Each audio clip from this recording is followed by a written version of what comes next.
Everybody knows him.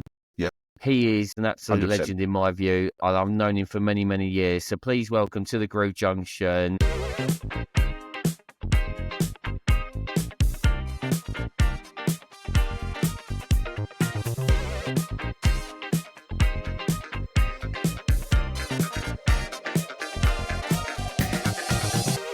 Johnny boy! Hello, mate. All right? I'm good, man. It's the Groove Junction. We are back for another week. As always, we are flying. Yeah, it flies by. 1 week to the next. Before you know it, we've dropped the previous episode, and then we're planning the next episode. That's how quickly they come around. But I love it. Loving it. How you been, mate? Good? Yeah, good. Yeah, not bad.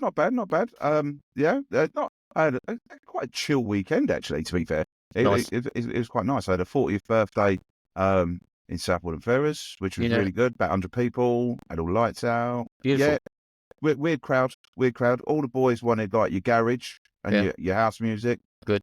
And the girls wanted all the boy bands and the 90s and the noughties sort of early stuff. Take That and McFly and all of that. Sounds like a solid disco night. You know what? It did remind me of that. But when it's playing like the boy band stuff, the lads got off the dance floor, and then when I put the garage on, the girls got off the dance floor. There's never really a happy medium with it, but it was good fun. It was good fun. Nice stuff, man. So good stuff. What about you?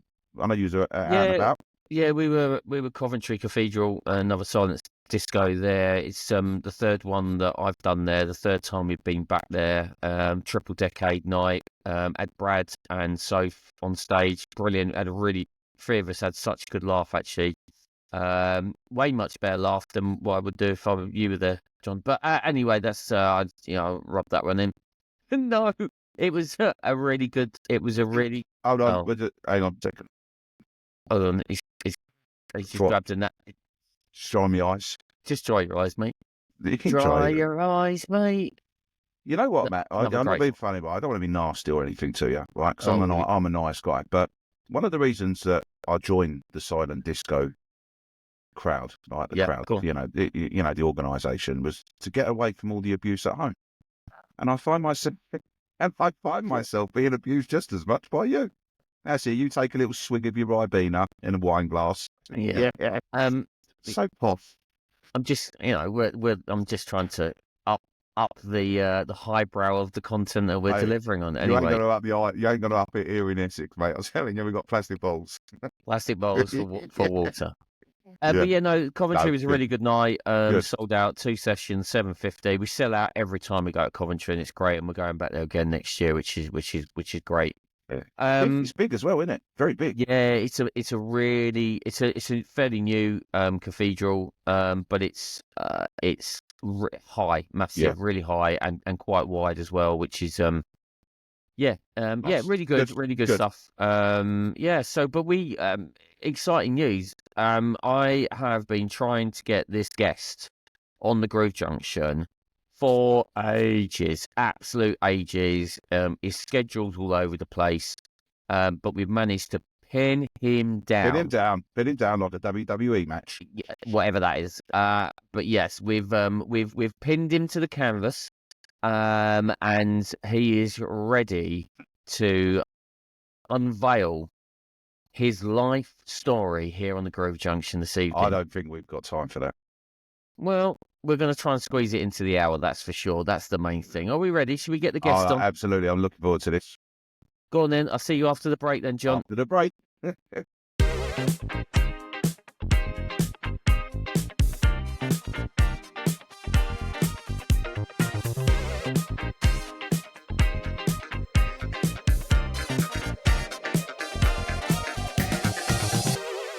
So, welcome back from that very, very short little break that we had. John, I've got some hot news. We've just played the interlude music from our break music. Yes. And that is, obviously, we know from Brad, who's been on the show, produced the music for us. He is dropping his first track. No. New Year's Eve. New Year's Eve. Do you know what track it is? What's it called? Listen, I can't confirm or deny it, but he told me the date of the weekend. Anyway, it's not about Brad. That's for another show.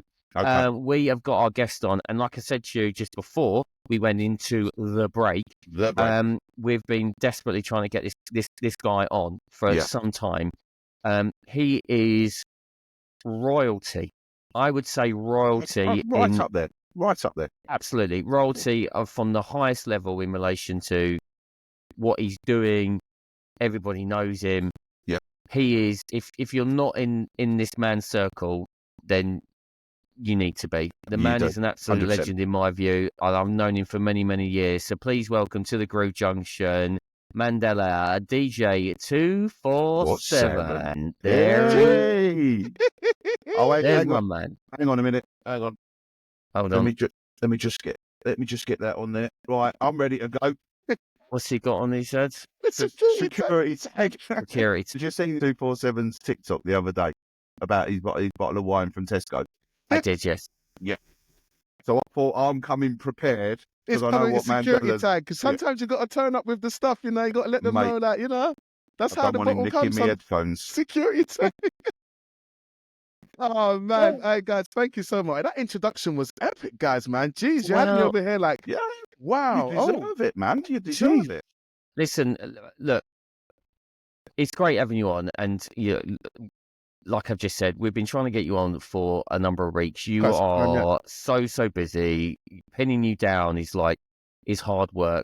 So having 5 minutes of your company on at any time, and I know we're going to have you for longer than 5 minutes, is an absolute privilege in my view to get you on. Yeah, because agreed. People want to know your story, want to know about you, what ticks for you, all of these things, and yeah, it's an absolute pleasure. And listen, I'm going to start it off like me and you. We go back. Like we've known each other since 2011, 2010. 2011. The thing is, I've got a picture of you, Matt. I've literally got a picture of you when we were sitting down talking to all the youths and that. And it's funny because I remember when I had that, it was like a, youth work of the year type thing. And I had it on my wall, right? And I was thinking to myself, like, sometimes you look at those pictures and you think, I may never see those. All the teenagers, all the kids, and you're there. And I was thinking, I may never, like, that was a section of my life. Do you know what I mean? And you was up on the wall, not knowing, like, you was up on my wall for some time. Like, I was like, yeah, when I got that, I was like, yeah. Then years passed. And I remember when I bumped back into you, Matt, my mind, was so blown. I said, oh my God. Like, I had to message them, like the old manager at the club and be like, guess who I'm talking to? Yeah, Matt, he's DJing. We're both in the same space. Like, oh, this is sick. This is sick. Yeah, so we go back a long way, Matt. Way before all of this, before Instagram, before TikTok, before social. Well, not maybe before social. MySpace, I think, probably back then, wasn't it? No, seriously. Probably MySpace days. I think from my point of view, and obviously we both worked in the youth sector, and we both worked really hard in that area trying to divert kids and do stuff in Islington, in North London, where we were. Yeah. But I've always been DJing for obviously a long time, and you likewise. But at no time, did we ever have a conversation. Which is mad. It's just about crazy. DJ. Do you know why? And the reason I'm going to say this is because we were so focused on sorting young kids out. Yeah, 100%. And we were helping dedicated. them. Yeah. And it was never about what me and you were doing. No, it was all about them and what they needed. Do you know what I mean? Yeah, no, you're right. 100% correct. 100% correct. So it's gone dark in my room. It's all gone. My light's gone. But yeah, it's nice that because we've not been in touch for many years, and then all of a sudden I saw something that you were doing on Instagram, and I'm like, is it really? And I'm like, I'm gonna reach out, and it was just like, yeah, man, and it was just like it all came flooding back a little bit. So we go back a long way, which probably people didn't know or didn't even think it, but yeah, it's great. So when did your journey for DJing started? Oh Jesus, my journey for DJing totally started years ago. I mean, I remember I thought you were going to say when Jesus was around. I mean, you're not that old. Yeah, when the sandals came out, I was like the first time. Like I crafted a rock into like a vinyl somehow when I was scratching before scratching became a thing. Oh, okay, you're that far back. But I remember, I think like when you was young and you always saw like. When I ever saw records, if I ever saw a record on a record player, and this isn't turntables, these are the systems. Don't you have a system? Vinyl hi-fi system. Hi-fi system. but you got to understand, people listening, some of these people are so 2024, they don't know what a hi-fi is. So we got to explain it. You got to explain it. So then, I remember anytime I saw one of those, this is the first thing I wanted to do. I wanted to, everyone, that's what scratch. So I used to scratch mum's records. I used to scratch my mum's records. She'd be playing. And she'd be like, "Don't you dare scratch my records." Then one time, I don't know if she didn't say it like that. I bet she didn't say it like that. I said I done the PC version because we're on a podcast. But the way my mum said it, yeah, children's services would have been involved. But anyway, so then one time Kellogg's had this series. This is years ago. Kellogg's had this series where they put vinyls on the front of cereal boxes. They had Thunderbirds. They had a couple of shows that was popular for kids at the time. And I remember going in and I saw the vinyl on the Frosties. I said, "Mum, let me get the Frosties." And I'm like, I want that vinyl. That I can't touch your vinyls, but let me get mine from a cereal box. Got one of those little vinyls. And when I got home, I was, you can't tell me nothing, Mum. This is mine. And she literally just let me do it. I think that was probably my first introduction into DJing, like manipulating music, switching it from the record player to the radio and the record player to the radio. And the tape to the record player, like doing whatever I could. That's what the hi-fi system was for. Yeah. That's what I thought. I thought you could mix the different things. Yeah. So anyway, years went on, and I remember I was having this conversation with my mate in English, and he had decks at the time in his house, and I said to him, "I'm a better DJ than you." He says, "What?" So we're having this argument in class. I'm better. Anyway, it comes to a point where okay, lunchtime, we're going around to my house, we're gonna set it straight. So me and a couple of boys are all walking. This is about, I don't know, year 8, year 9. We're all walking to his house. In my mind, I'm bricking it. I'm thinking, Jesus, I don't know what I'm doing, but it is what it is. I'm going to do what I've been doing at my mum's house for these years and see what happens. We've gone down to his house now. I remember he done a little mix. I'm watching him thinking, Jesus, look at this. He had 12 10s and a little 2-channel mixer. I'm like, this all looks amazing. Little lights coming up. Done his mix. He's like, "Go on, your turn." And I remember I sat on the headphones. Everyone's watching me like, "Go on, man, don't show him what you can do." I'd done everything. And I was like, I don't know what I'm doing here. I ain't got a clue. I've been gaslighting you since lesson 2. But I don't know nothing. And I remember talking to him like, "Yeah, I'm sick. I didn't know nothing. That was like my first intro into actually touching real DJ setup. From there, I used to come around his house, do a little after school mixing. Another friend I had, he got a pair of decks, and I used to go to his house even more because he lived closer. Garage was big at the time. A lot of like MCs, like Heartless Crew, like As You Go, like all of that stuff was big. Like Pirate Radio was massive. I used to listen to all of the, the EZ. This is before they were celebrities, when they were just normal local guys. I listened to them in my house, like, these guys are wicked. They'll be MC, and I'm like, this is wicked. So we used to make our own little crews and all that sort of stuff, like in my mate's house in his living room, DJing. And I used to go there all the time. And another thing as well is that one time his mum came in and I was there. I think I was bunking school or something. But I'm there and I'm DJing and she's like, "You're here all the time. Like, why are you here all the time? It's like you're here 247. That's where the name comes from. The name comes from my friend, my late friend and his mum. It came from her. I remember when she said that, and I was like, I like the idea of, at the time, everyone had all these DJ names and there were different names: DJ Psycho, DJ this and DJ this and DJ that. And I liked what she said, but I liked the fact that it was numbers instead of it being a name. And at the time, being young, I thought, let's stick with that. Like, and I remember for years, I thought, I've got to change that. Like, you've had that name since you was like, 13, 14, and I just haven't changed them. Nah, it's really interesting to say about the innit? Yeah, 100%. It's 100% the identity. It's interesting you say about the numbers thing, because I remember there was some of the youth work that we were doing at the time in Islington, and we did this basketball thing called Hoops. Yes. And do you remember that? Yeah, I remember.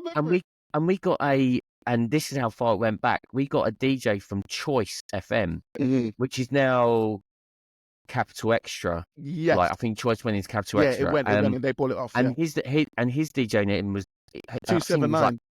Yes. Yeah. Yes, it was. And everyone called him DJ Numbers. Yeah, DJ Numbers, because they didn't remember who he was. And exactly, I remember that was. It's mad, because when I started doing a lot of like the clubs and the festivals, and my name started bubbling a little bit, like years on, people used to get us mixed up. So they used to be like, "Oh yeah, 279. I know 279," and I'm like, I'm 247. They're like, 247, isn't it? Yeah, and what was good is at the time I was mixing a lot of garage and house, and 279 was doing a lot of hip hop and R&B. So that's kind of like what separated us. Obviously, he was on a much bigger scale than I was. I was doing like local venues and that, and he was like, like big on the radio station as you kind of know. But yeah, no, I remember that Hoops. I remember that. I remember the flipping hell, man. I remember that. For me, I was starstruck when I saw 279 that time. I was like, Yeah. Oh my God, like, listen to this guy. On Fridays, the rep show, like, oh yeah, man, he's sick, he's sick, he's sick. So But I didn't want to show it. I didn't want to show I it. booked him. I didn't want to show it. I was like, yeah, I'm important too. These kids love me, yeah? They love me. I'm their guy, 279. They're not gonna. So that was the early days. So that was the early days. So once you got your foothold, how did it then progress for you? What was the building blocks for you in that short period of time of you, right, this is what I'm going to do. I've got my name. Now where do I go? So in that case, it would still be in the school days. I remember I was attending a youth club as well, where we used to learn like DJing and all that sort of stuff. Like they just had decks there. They used to let us come and muck about. So at that time, we created like a bit of a crew, and we was called Soundboy Killers. It was me and two of my mates. I was the DJ, they was the MCs. And we was doing like, I remember when we done the youth club made an event. It was called Serious. And I need to see pictures. There's got to be some pictures. I need to, oh man, those are it was an under 18s event. Obviously, we was raising money for the youth club. Some of the youth club needed some money. It was like, how can we raise money? We're like, look man, we can do an event and we can sell tickets and, you know, the stuff that we hear on the radio. Remember when you was young, you were hearing the radio on Saturday night at this place, that place. And I'm like, we can do one of those things, like one of those club nights. It was like, where can we do it? Obviously, we was government funded, so we could use local venues. There was a school, I think it was Holloway Boys at the time. They had an area which we could have used, like had access for the public, and we could use it. We got to get decks. We had the decks for the youth club. We had the speakers. We got lights. We had a few people that used to teach us. Like Heartless Crew used to come to the youth club and help, so they were like our headliners. And then we had a few crews in the youth club, and we're like, okay, there's that crew, that crew, that crew. And I remember walking around school with a flyer with my name on it, giving it out in year 10 was one of the best feelings ever. Like, yeah, come to this night, come to that. Oh, are you DJing? Yeah, look, I'm DJ 247. That's my friend there. You know, yeah. With Soundboy Killers. Wow. Yeah. We thought we was hard as nails. But anyway, but you arrived. But back then, the emotional feeling of going to the record shop, getting a tune, saying, yeah, Saturday I'm going to drop this, I'm going to drop that, and drop this.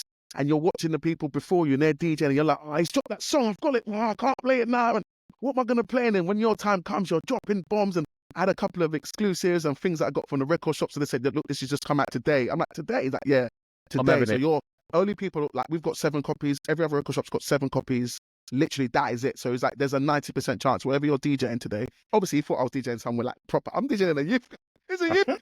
But anyway, it was, I remember the feeling doing the set, the butterflies you get just before you're behind the DJ. He's got like 2 or more songs. You're digging for your records. Like, oh, how am I going to drop it? How am I going to drop it? And I remember at the time, Pow just came out. It was Pow. No, it wasn't Pow. It was Lethal. It was, what was it? It was, Oi, who's that O to the Z? Oi, who's that? Yeah, it was like Lethal B. Yeah, Lethal B was big at the time. That's when he was just coming out. And I remember we dropped that tune that day. Oh my, the place erupted. When it happened, I remember the feeling where I was the guy dropping it and the energy I got from everyone. I remember saying, this is it. This is this thing, what's happening now. Epic. I remember they had no air conditioning. There was sweat dripping from the walls. And this is the time, there was no alcohol. It's a kids' party. We're selling Ribenas, ginger beers. Yeah, for some reason, when I think back to the event, I swear I was drunk. I swear. I swear. I was like, yeah, there was so much energy in the room. Like, just my memory back. I'm like, yeah, you must have had a little something. I'm like, no, I don't think we did, because we couldn't, bring drinks in. They had like serious security and all that sort of stuff. So that was the proper first like feeling of that energy with the crowd, like you doing something and affecting that much people in an instant, like that reward, that endorphin that I got, and I chased it. I still do. I still love that thing, and that's when it kind of started. Then we left. The cruise kind of stopped. Fast forward a while ago, I did take a bit of a break out of DJing for quite some time in my teens. I'm lost and all that sort of stuff. I think that's the best way to say it. I was lost. I was just doing wherever We've all been there. Everyone was We've doing. All been there. I was doing that, and I forgot about that feeling, right? And then afterwards, I started getting back into like club nights, and I started DJing at certain clubs, and then I started doing my own club nights. This is where I became a promoter. I started different venue nights in Islington, Highbury. We started doing a lot in like Essex, because Essex was big at the time. There's a lot of venues happening in Essex with the house and the garage scene and R&B and all those kind of things. It was really getting on the top. And I was like obviously using that as in my catalyst to sort of get me into the kind of scene. I come up with a I come up with a distribution company. It was called Team Pack. At the time, it was called Pac-Man, and it was a way of me, with all the events that I was DJing and the events that I was putting in, I had them in like a little pack, a little cellophane pack. I don't know if anyone remembers this, but there used to be a cellophane pack what we used to do in the city, mainly in the city of London with all the city nightclubs. And we used to have a CD in there, there'll be a 247 mix CD in there, and there'll be a suite in there. So if anyone remembers that, this is the company that I was running at the time, and it was called Pac-Man, and I called it Pac-Man because it was just me. Then I used to, at my friend's house, he had the CD duplicators, so I'd be duplicating all the CDs, putting them in the packs, throwing in a little suite, and he's like, "What are you doing?" And I'm like, "Oh man, I've got this little company, like I'm trying to, go this little thing." And then we'll go to the outside the venue and we'll be giving it out. Like after my set, I'll come outside and deliver it. And I remember the major sales point for that. The CD was amazing because CDs were normal to give out, but it was the suite. It was that one suite in that pack that made it that I could tell any company that used to advertise with me, it was 100% takeaway.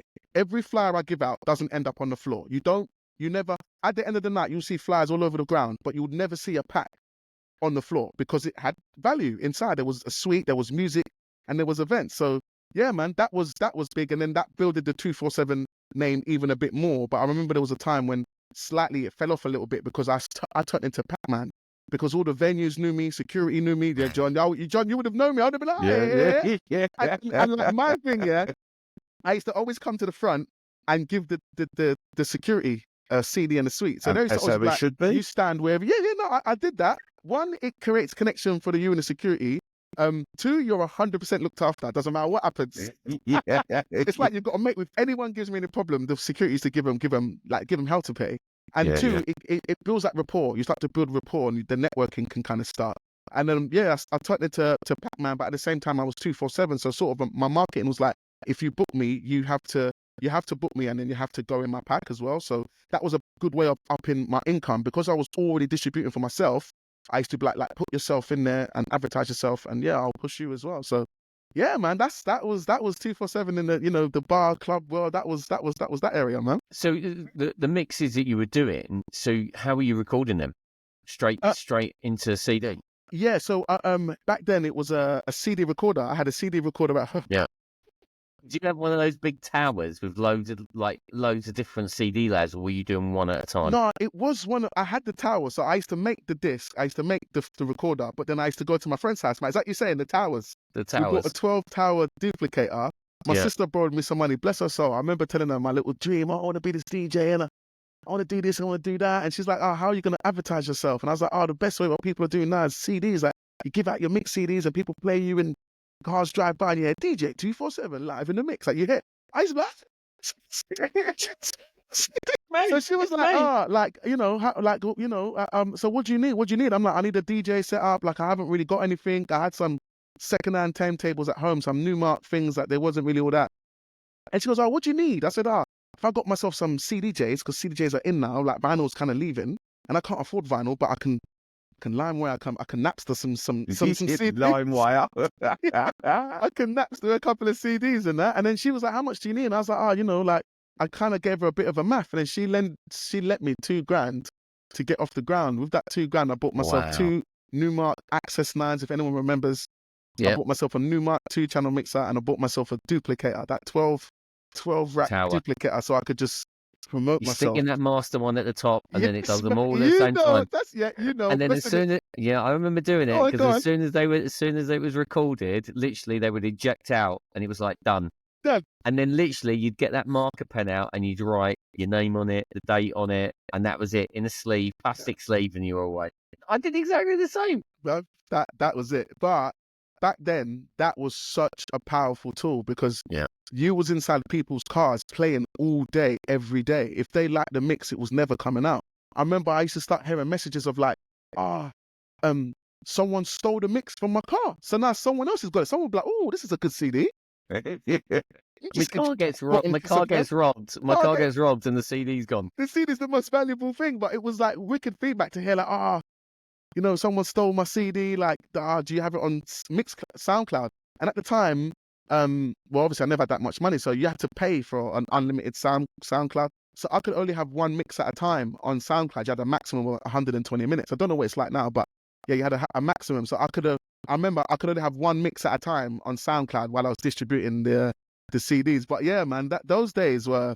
If anyone remembers anything that I'm talking about, please hit me up on Instagram, because it would be nice to hear. And it was like, oh yeah, yeah. That good days. Do it, man. Stick it in the comments as well. Would love to see it. So from that point of that, you obviously got a really good leg up from your family, from your sister in particular. Yeah, sure.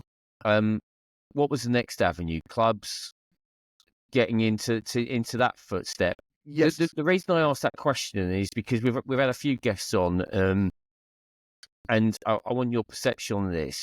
Being a black man in London, how difficult was it to get that foot in? I think like one of the main things that you have to do, and I think that this goes across the board, is I think for me it was my hunger. It was my hunger that people saw, and I didn't see color in that. I just saw I've got to work. Like, I've got to work. I know there was other guys that I'm grafting here. I got to graft in it. I can't look at any of those things to hold me back. I've just got to say to myself, what is it that you want to do? And I don't have connections. I don't have links. I don't know no one in the game. My dad's not this person. I don't know the radio.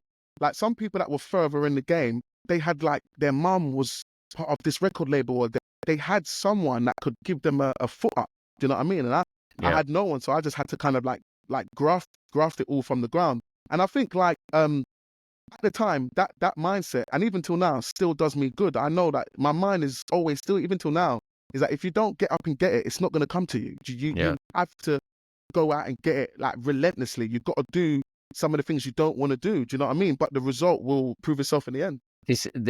I'm hearing a young Mandela of 2011, 2012 saying exactly the same thing to the youth back then 100%. To what it is now. Yeah. And it's funny, Matt, it's funny because even now I still do some work with young people, not as much as before, but it's the same thing. I preach the exact same message, because nothing's going to come to you on a spoon. I don't care who you are. Like nothing. If it does, it will fall quick. If it does, you won't respect it when it does get delivered. So the people that when I look at those people that I just spoke about now that had the foot up, where are they now? Because they're not like, they was growing, budding, but everything was handed to you on a platter. And maybe they didn't want it enough. Maybe they didn't want it. Maybe they was like just pleasing mum or pleasing dad. But like I was hungry for it. And some of the kids that we work with were underprivileged, just like myself. So I'm like, the things that I've earned and the things I'm doing, I'm getting myself. I'm not going to rely on my mum. I can't rely on my parents. I can't wait on anybody. I've got to just do what I can with my two hands, my feet, my imagination, and say, okay, what can I do?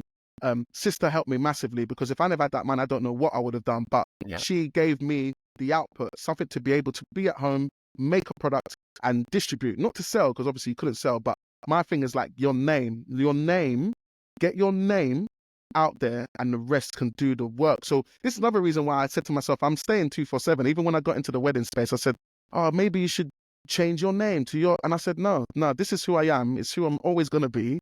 And I'm going to continue that until the wheels fall off. No one's telling me nothing. This is for that kid back in the day who was like, no, man. But yeah, I say the same thing to the kids now, man. You have to, you only get what you put out. So if your life ends up in a certain space, especially after working with us, Matt, I used to tell them, if your life ends up in a certain place, there's no one else to blame apart from the person in the mirror. If you look at somebody else or blame someone else, you're never going to win. You have to be able to look at that person and hold yourself accountable for the things that you're doing or not doing, man. That's great advice to a lot of our people that tune into or download this podcast. And then we've got a lot of young up and coming people within our area of business that want to make it. And it's hearing that is crucial for your own development and for your own understanding of the industry. 100. You have to go out and work your socks off to get it. It is not going to happen overnight. No. You're not going to be in a position to walk into a club and get that. You're not going to be able to turn up to a wedding venue and say, I'm going to be your next provider. You've got to graft to get it. Yes, 100%. And some people think it is that easy. Oh, like sometimes I'll get DMs like, how do you do this and how do you do that? And they think it's a one trick fix, like a one step, and I'm in. Like, no. What's your algorithm? What is your algorithm to get me in? It's not like that. It's not like that. There's only one way, and it's work. And that's the way I know. There may be other ways, but the way I know and the way that works for me is that you have to put the groundwork in. You have to show why does someone want to put you in that position? It made it even better for me when I started booking DJs for the parties and the events that I was doing. My mindset changed for what I'm looking for. So if they're a big name, if there was a big name, I wouldn't expect them to pull. I would have to pick the right person for the crowd that I'm advertising to. So if I'm advertising to a garage crowd, I've got to pick a big garage DJ or big garage MC to supply the people that I want. But all the other DJs that never had a big name, they're like, oh, book me. And I used to be like, I'll go to their social media, I'll look at what they're doing, and what they're doing isn't much. So I'm like, why would I promote you, put you on, advertise you, and then pay you when what you're doing for yourself, I can already see that you're not going to bring anything to the table. And it's the same like what I see now when I see some other DJs and they're like, oh, help me with my page. And I might look at what they're doing and they're not doing enough. I'll be like, mate, your last post was 6 weeks ago. Yeah. In the internet world, if you don't post for 6 weeks, you're dead. You're finished. You're out. You're not doing it no more. Like, you have consistency is the key. And once again, believe in yourself and go out and get it. If you're doing enough, there comes a point when you won't have to reach out to people. People will reach out to you.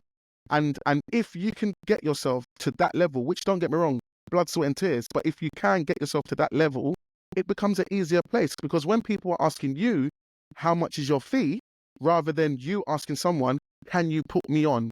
There's a whole different energy different there. mindset. Different mindset. Two Completely. different people. Do you know what I mean? So, yeah, man, I still push the same things now, 100%. Lovely advice. So from that point then, so you're doing the clubs, you're doing your thing, you're building you're building your brand. At what point did you then jump out of that fire and go, right, I'm going into the mobile world? All right. So I would say it was before lockdown. So just not long before lockdown, I did a festival. After all this promotion, building the brand, had the distribution company, all these different accolades. And I was like, I feel like I'm ready to go somewhere. I wasn't, but I felt like I was. And I was like, I want to do a festival. Okay. At the time, I was attending a lot of festivals. I'm going to run a whole festival myself. Yeah. All right. Wow. Explain. So, what it was is that I remember when at the time I was working with a lot of festivals. I was working with VR Festival, Eastern Electrics, 51st State, like a lot of festivals, in with the promoters, part of the promotion team and all that sort of stuff. Because once again, with the distribution company experience, I had good ways of advertising to mass people quick. Do you know what I mean? I was one of the ticket ambassadors at the time. I was popping off on Snapchat as well. I used to do a lot of videos on Snapchat. And I had like this community on there, and I could sell, if there was an event, I could have a DJ out, I could sell tickets out. I had pulling power. And this is the thing I was saying about make yourself worth something. Do the work and make yourself something, and you'll have power. When you talk, when you send a message, I could send it from 247 or I could send it from Team Pack Distribution. And Team Pack Distribution, people are like, oh, that's the guy with the suite and the CD. He distributes everywhere. Do you know what I mean? We used to have a little team. After a while, we grew, had a little team. We used to have the boys in blue jackets, the girls in pink jackets. Oh man, there was some wicked days. And with that, it had the pulling power. So then when I'm working with all these like festivals and stuff, I'm seeing they're using me to, obviously I'll DJ for them, do sets, but at the same time, I was maybe earning more than others because I had more than just a DJ, and I was PR. I was part of the PR department. So they had everyone else, and then they had a little slice for me, which was very helpful. But being in that space and being part of all of that, there's a point I thought to myself, I want to do this. Like I want to have my own. Where's the bread? I want this. Yeah, I want this. And I remember how much I used to bring them back. Some of the festivals, if I was running around doing physical tickets, I would have insane money. Guys, when I mean insane money, in my glove compartment, I'm driving around, meeting people, Instagram, texts, WhatsApp. Where are you? I'm just in this street. Yep, I'll meet you there. How much tickets? Want 8 tickets? Yeah, want this, want that. They want VIP. They want this. They want that. This is before we was doing online stuff. This is just, physical tickets. Physical cash. Physical cash, hard cash, wrist, hard rubber cash. bands. Bringing it to the promoters like, yo, whack. And they'll be like, yes. Nice bag. All right. And here's your cut. Oh. Okay. But don't get me wrong. It made sense once when you do your own stuff. You start to realize that you can't have a lot of that money. That needs to spend into a lot. Anyway, because we'll be on that. Getting into the festival. I did a festival in Malta called Chasing the Sun. It was an international festival as well, guys. Imagine. So your first festival, right? Okay, festival. Rewind slightly, right? Yeah. So you've gone to the point of gone. I've gone out, I'm doing a load of festivals, I'm working my absolute socks off for other people, and I want a piece of this pie. So, do you know what? I'm going to do my own festival. I ain't going to do it in the UK. No. Going their way. No. We're going to Malta. Yes. Okay, please continue. So, we was doing a promotion. One of my mates was doing a promotion in Malta, and what he was doing, Annie Mac, there's a festival called Lost and Found Festival. Yes. So Animac's doing it in with BBC over in Malta, annual festival. Yeah. And we used to go over there, and he wanted to start an after party. He had a connection with a bar in there, and he was like, "Look, we can supply an after party, an unofficial one. Obviously, we're not tied to them at all, but we're going to do an after party." So we did after parties there because they never had one. They never had an after party. And from my world, I'm like, every festival has an after party. If you've got any more than 2,000-3,000 people coming, if you've got a venue that can fill 300 to 500 people, that's an after party spot, 100%. Like it's a no-brainer. So where they're not doing it, we was like, okay, gap in the market, let's go over to Malta and offer a service that isn't being offered. So we did that. For the first 2 years, it was so successful. We had this little bar, after party with all the people, the drunk lot coming up to us, like coming to our venue at 1 o'clock, we'll party until 8. And it was amazing. It was amazing. Like advertising was easy because the people are walking on the street. They're already there. They're there. We don't need to do any UK promotion. We don't have to do any of that. We're like, yeah, people are here. Let's get them. Come to the party. Yeah, I want to come up. And they come, and it was booming. So from that was booming, my mind was like, we are filling out this venue every night for like 4 or 5 nights for the amount of people that are here, and we're making all right money because that venue doesn't see what we used to bring. They never saw that. That was something that only happened when Animac was there and where they're doing the after party. So then they're like, I was like, I want to make this bigger. How can we? Do you know what? We was driving around one time and I saw a water park. To me, it looked derelict. It looked like it was just a water park. There was nothing in there. And I said, oh, that looks cool. Come off the motorway. Let's go to the water park. Went to the water park, parked up in the car park. The doors were open. There was no one there. It was out of action. So Empty. Right, okay. Doors are open. So I'm walking around and I'm like, I found the next site. I've found the next project. I'm a very visual person, so I can see people, girls, guys, drinks, sound, DJ. Yeah, there's a pool there. Yeah. And I said, let's do a festival here. Let's do a festival in a water park in Malta. As I'm saying that, someone's walking over to me. There's a guy. Someone's like, "Oh, what are you guys doing here?" And I just start saying to him, like, "Who owns this place? Like, who's what's the deal?" And he was the person that was there. Was the son of the dad who owned it. We started talking with the son and the dad. We come up with a contract. They let us do an event at the venue for a hefty fee, which I didn't know at the time. First did it. We come back. We came up with a plan. We had a year to turn it over from something to nothing. We did promotion here. We did promotion there. We was booking DJs, like international DJs. I'm doing things I've never done, guys. I'm booking headliners. Like we was looking at MK. We was looking at Tough Love. We're looking at big names because I'm trying to do what everyone else was doing back home with the people that I'm working with. I'm doing that, but I'm doing it with not much knowledge. Not much knowledge. I'm just doing it, trying to learn off the cuff. We're being hit with quotes that are just, guys, these quotes yo, Jesus. So money is just now, what we budgeted got smashed in the first, we're like, we need more. If you want this, we need more. If you want this, we need more. We're adding more. The only thing we had at our grace was the after party. So we knew we could do after parties every day for our festival. So we've been doing it for 2 years, so we could do that. And then we're promoting this festival in Malta.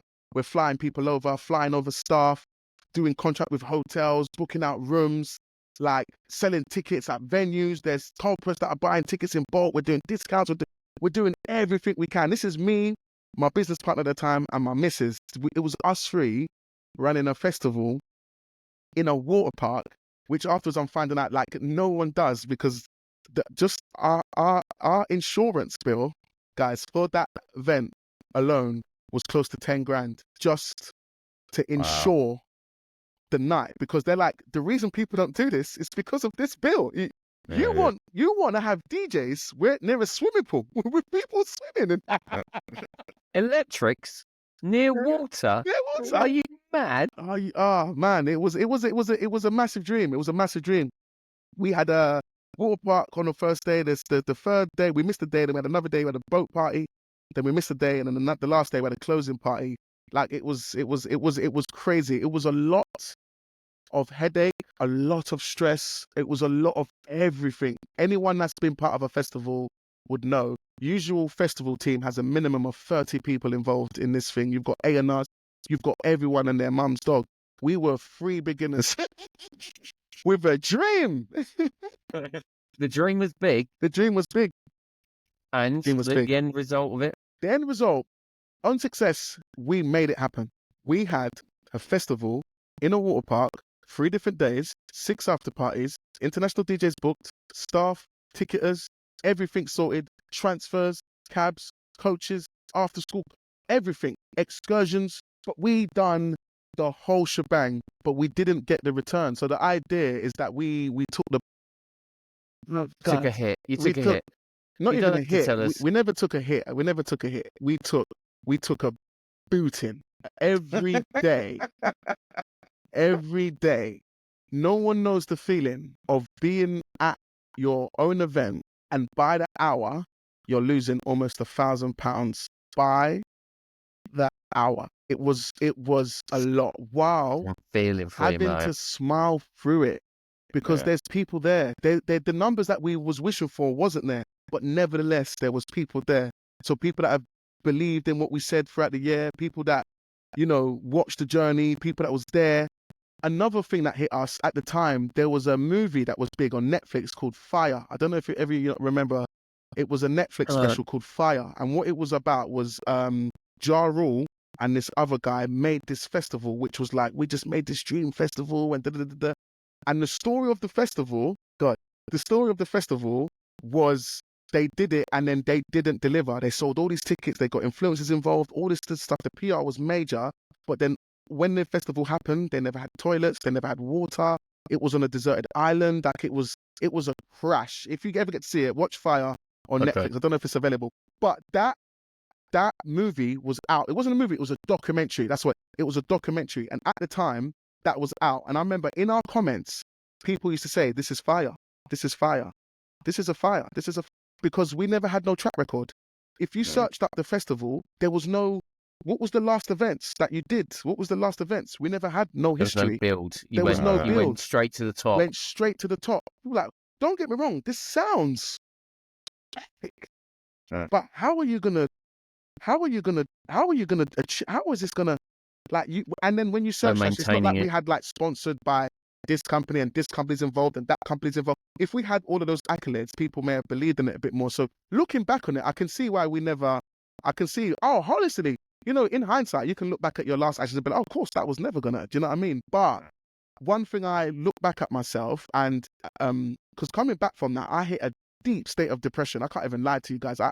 I hit a place where I was owing money that I didn't have to people that I didn't know, that was calling me daily, asking me for big funds. And I'm like, I ain't got it. You got the alcohol company, got some venues that didn't get paid. All DJs got paid. All workers got paid, but there was a few people that was outstanding.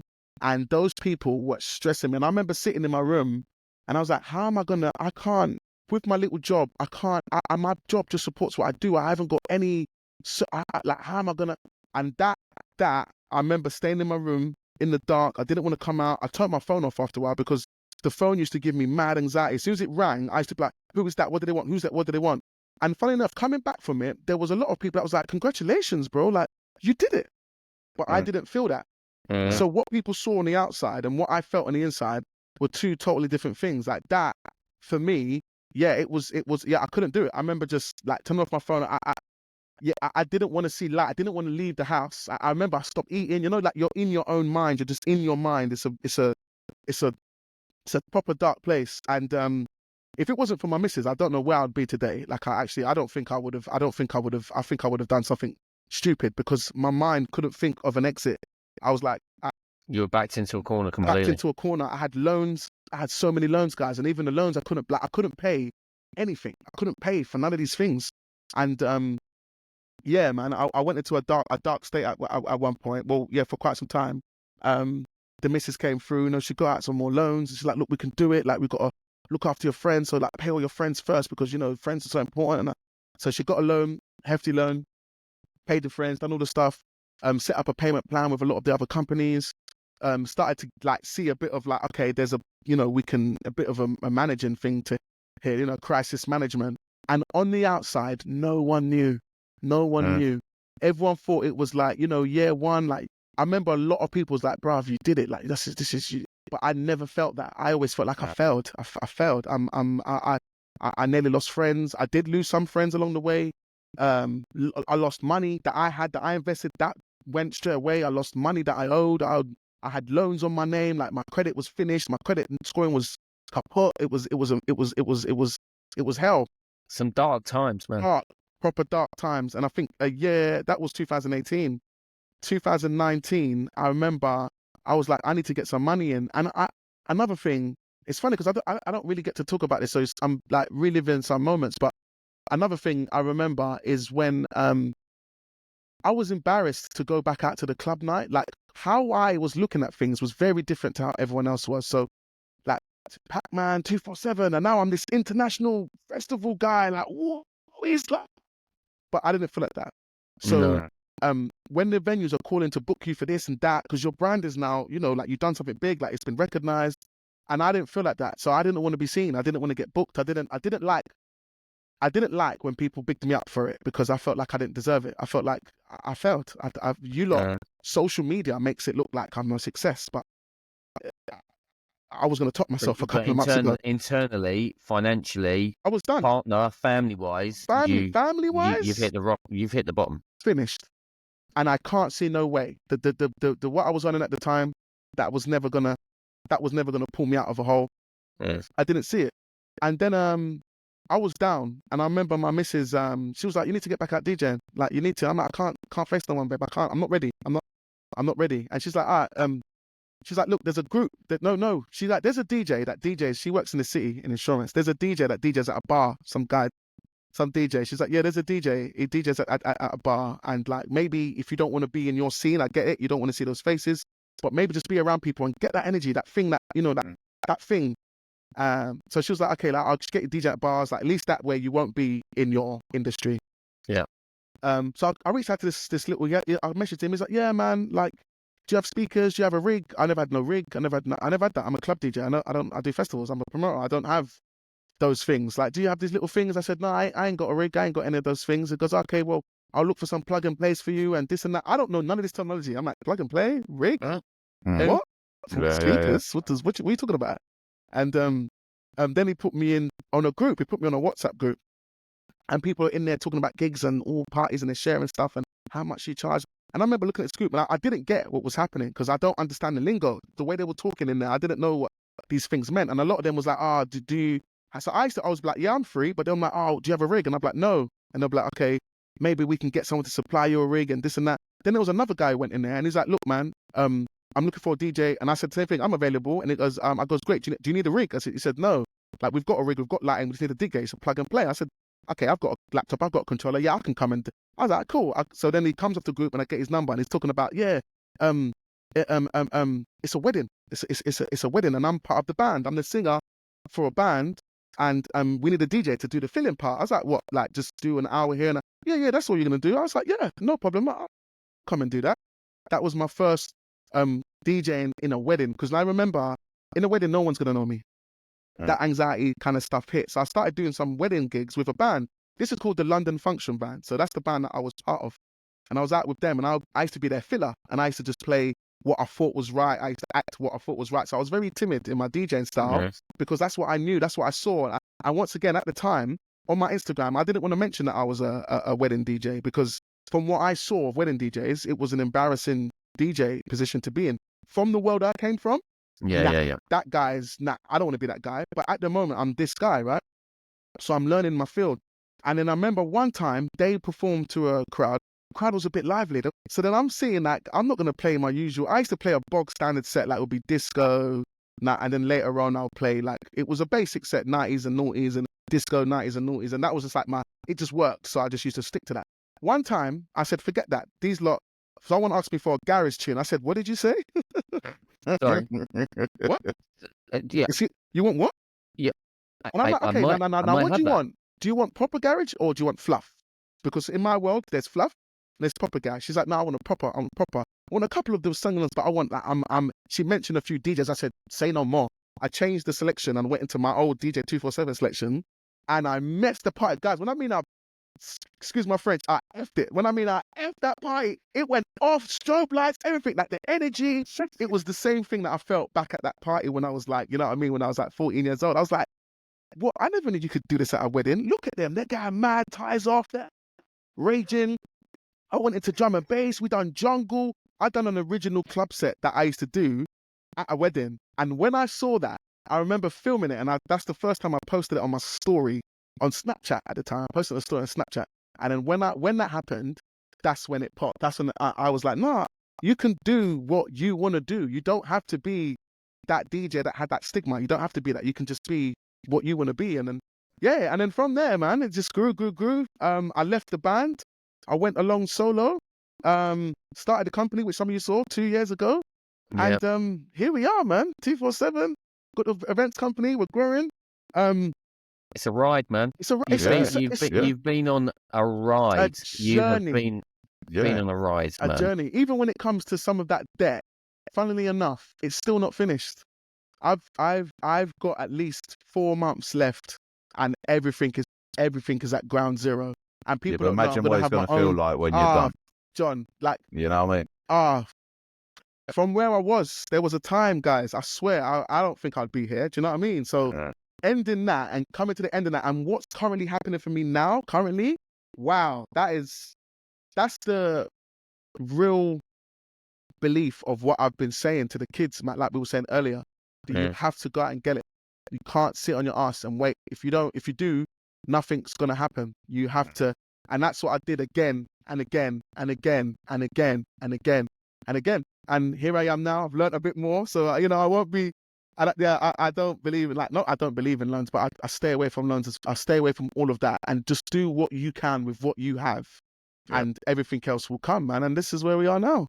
I think there's a few things in what you've told me, and trust me, and John's going to probably say exactly what I'm going to say to you now, is I appreciate you opening up to that, because not many people would, especially in your position, because social media does tell a different story. 100%. And you'll be looked upon in a way of, that man's smashing it. At the start of this conversation, you were saying, people contact me, how are you getting this? How are you doing this? What's happening with that? And it's you. It's you as the brand, you pushing yourself forward and you being motivated. Mm-hmm. And that motivation stopped at a certain point for you. Yeah. And if it wasn't for our loved ones, and in your case, your partner, who pretty much gave you a bit of a kick up the backside to get you into a position to feel comfortable enough to getting back onto that horse and delivering what we see in all of your Instagram posts and your TikToks and everything else that you push out. Yeah. So, and we've talked about this previously before about the support of our families, our wives and our partners, and for us to be able to do this work that we do. It's very unsociable. It's long hours. Yep. We've talked about the mental health stuff many times on this podcast around how it can be very depressing for people, and that anxiety and everything else that builds into that. And you have been that person that has gone through all of that and have come through the outside and have made a massive success for yourself. And I tell you what, in 4 months' time, when that is at ground zero and then everything else is a plus, we are all getting together and we're going to have a drink and we're going to toast. Yes. Yeah. Yeah, 100%, man. Because I know a water park we can go to. The thing is, man, Mandela, you're so infectious. Your energy, I mean, I've referred to Matt before as the Duracell bunny, but you're like the king of it, And you went out there, you done your festival, and then you got so deflated and all of that. Yeah. But now you picked yourself back up again. You're surrounded by the people that love you and support you and all of that. And as Matt says, in 4 months' time, man, that part of that book is closed. Then fully closed. Done, it's fully closed. And then it's man, I'm looking forward to that drink. That's the best joke in 15 weeks you've done, John. You know what? I'm not going to lie, right? I mean, I've sit and I've listened to every single word that you've said, and I've been so engrossed into what you said. I haven't actually said a lot on this podcast, which is a rarity for me. 247. I'm telling you now. I usually butt in quite a little bit, but I've been so engrossed in in your story from start to finish, and man, yeah, incredible. Yeah, It's like, yeah, you know, it's tip your hats to amazing, you, like amazing. it's the determination, the will, the Yeah, fight. I'm still putting You this know, on though. yeah, I'm the still security having. check back on. It's got 4 months to go. You know what I mean? I'm keeping that. But it is the determination that you've given and the journey that you've been on, and those journeys make us. Those journeys Yeah. make us as No, individuals. 100%. It cuts our cloth to where we are, and when you come through from whatever you've been affected by or gone through, and you can go, yeah, that was me back then. You know, I've got to this position where I've not gone and done something stupid, or I've not gone and gone, well, actually, this isn't for me. I'm going to go and work at And I think as well, somewhere, also, and do something completely different. You've gone, no, I wanted to do this from a young age. From when I was at school, I got to the point of scratching some vinyl on my mate's setup, and you've continued that journey on, and that passion has got you to where you are now, 100%. And I think as well, also that where you use the word preaching to the youths, you know, you're not going to get everything on it, but you've got to go and work for it. You've proved that. You prove that you've got to go out there, you've got to work. Yeah, you are going to take the highs and the lows. That's part of the journey. You know, it's part of the journey. But then these youths can look back and give it, you know, I remember this guy saying this, and yeah, he wasn't fluffing us. He was telling us how it is. And then they're going to respect you even more because, you know, what you're saying is true. You're not just filling their heads with stuff that you want them to hear. Exactly. You're putting proper knowledge into and life experiences into their mind so they can see it, which is, and they don't even realise. And they don't even realise it's coming. They don't. Trust me, but they will look back at it and they'll give it, you know what, 247 said this. You know, so yeah, testament to you, man. It's funny you say that, John, because there's every now and then I get a random message from someone that, I don't know if you remember me, but you taught me when I was 16, like you told me this and you said this, and some of the things they say, they'll quote the line, and they'll be like, that line plays in my head every time I think to stop doing this or to give that up, and look what I'm doing now. I'm on this radio station, me and my boy are doing this, we're doing that, we're still doing the DJ, and I'm like, you still do? They're like, yeah, look at this thing, look at my Instagram. I'm like, yeah, it's good. So every now and then you do get someone that like just reaches out and randomly, like so randomly, because sometimes you forget about what you've done in the past because you're just focusing on moving forward. So you forget about some of those things. But when they reach out, you're like, oh man, like it's good to hear, because that's what always kept me in with the youth. Is that any time I thought to myself, like, oh man, I think I've need to hang on my, I think I've done my bit. As I'm about to, you know, hand my notice in or whatever, I'll get a message on Twitter, I'll get a message or X. I don't use it, but I'll get a message on one of the platforms. Someone saying, "Oh, like, do you remember me? Like, like, you know, you taught me this. I'm 26 now. It's a picture of my kid. This is what I'm doing now. Like, man, you was the only one that believed in me. Like, everyone thought I was gonna be nothing, but you used to always tell me, like, do this, do that. You got to do this. You can. I can see it in you. You've just got to prove it to me that you're that person." And so it is rewarding. Very rewarding. Very, especially very when satisfying as well, I'm sure. Yeah, especially when you're working with someone and there was like 15, 14 and they message you 10 years, like 10 years later, and they're like, they might look around and say to themselves like, if it wasn't for some people, let me reach out to them if I can and say like, this is what you've done for where I am currently in my life now. So yeah, when I hear that, that makes me say to myself, maybe you need to stay in here. There's a couple of other kids, you won't see it now, but just the things you'll deal with them will set them up with a much better future than probably they may have had if you left. So yeah, no, it is. It's definitely rewarding, and it is good. I love it. Mate, listen, it's been an absolute privilege having you on. We literally you've blocked out this hour-long episode of our podcast massively. And there is still so much I want to talk to you about. I know, Matt. Even when I'm going through the story, there's bits that I've had to kind of like miss out. And we'll get you back on again. We need to, definitely, John. We definitely need you to come back, and we definitely need to continue on because you are that infectious person that we are all drawn to. I was drawn to many years ago. The DJ community are massively, and I want to. The next time you come on, I want to talk about the community. I want to talk about the journey that we're going on, where we currently are, where the industry currently is. I want to do all of that, and we've just run out of time tonight, mate. We've just run out of time. I'll be there as well. 247. I will just be sitting here like I have tonight, to be fair. But that's kind of what I'm, that's kind of why I'm here, really. It's kind of why you're here, you know what I mean? I'm just here to make the screen look pretty, and I'm struggling with that today, to be fair. But that's fine. Like I say every week, in the editing, I have my work cut out trying to make John as beautiful he is. You got to edit this space, mate. Yeah, it's tough. It's tough. It's honestly, it's like a full-time job trying to edit John to make him look presentable. On that way, listen, thanks for joining us, man. We're gonna have to let you go, but we're definitely getting you back. Thank you 100%. For giving up your time and joining us. And we'll get you back again. Thanks, mate. No problem, guys, man. Thanks for having me. See you later, man. I'll see you guys soon. See ya.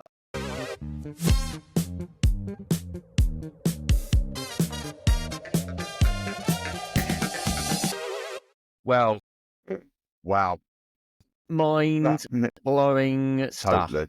Yeah. Yeah. Wow. He really opened up tonight. And I hope everybody that listens to this podcast really appreciates that, because it is all about, the journeys that we all go on individually, emotionally, mentally, the whole thing. And he's really opened up tonight. Yes. I mean, it's not an easy thing to. It's not an easy thing to accept. And even though he didn't fail, he saw himself as a failure. Yeah. For that. And to open up and tell us all about that.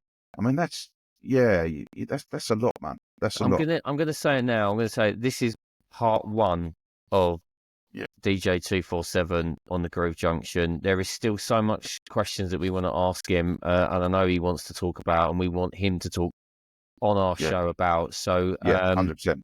We are definitely going to get him back. So we need to get him back. I mean, as I said earlier on, I hardly did any. I didn't need to ask any questions. I sat here and I listened to the whole thing. You're part of it. Well, I know, but it was so. I was so engrossed into it, and I could tell. Yeah, honestly, fantastic. I could tell, and you seem to be lost for words already. What I would suggest is I will give you often. No, I will give you plenty enough notice of when he's going to come back on. All right, and then you can come on. You can get enough. You can get loads of questions written down. You know what? I don't know. I do everything unscripted. I'm not going to change it just because I want to hear my own voice on the podcast. I'm not like that, Listen, it's about our guest tonight, and he was amazing tonight, and much love for Mandla. Like I said, shout out to his missus as well. Yeah, big time. Family. Yeah. We talk about that a lot, about family support and everything else. But really good show tonight, mate. What you gonna come back next week and chat a little bit more? Check my schedule, see what I've got doing. Okay. Yeah, more than likely I'll be here. All right, great stuff. We've got another guest lined up already for next week, so I'm looking forward to that as well. Looking forward to that. Mate, have a great week. And and you too, mate. Lovely to see you. Speak soon, man. Indeed. Be safe, be lucky. Ciao, ciao. Yeah, ciao, ciao.